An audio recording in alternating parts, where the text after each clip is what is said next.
ঘূর্ণিঝড় রেমাল।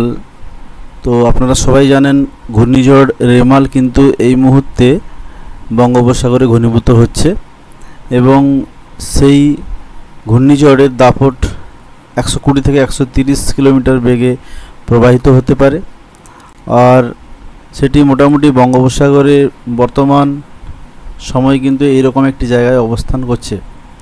তো আমরা যদি এটি সম্পূর্ণভাবে দেখি কোন তারিখে এটি আমাদের উপর দিয়ে যাবে, এটা প্লে করলে আমরা দেখতে পাবো এই ঘূর্ণিঝড়টি কীভাবে তার রূপ বদলায়।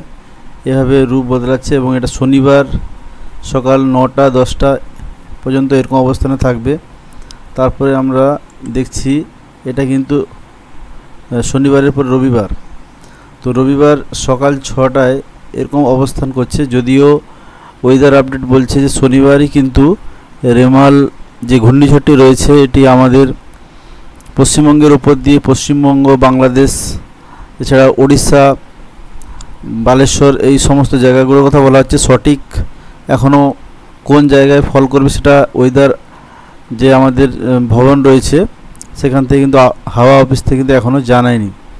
তো আমরা দেখতেই পাচ্ছি একটি ভয়ঙ্কর ঘূর্ণিঝড় আকৃতি নিয়েছে রেমাল এবং সেটি বর্তমানে অবস্থান করছে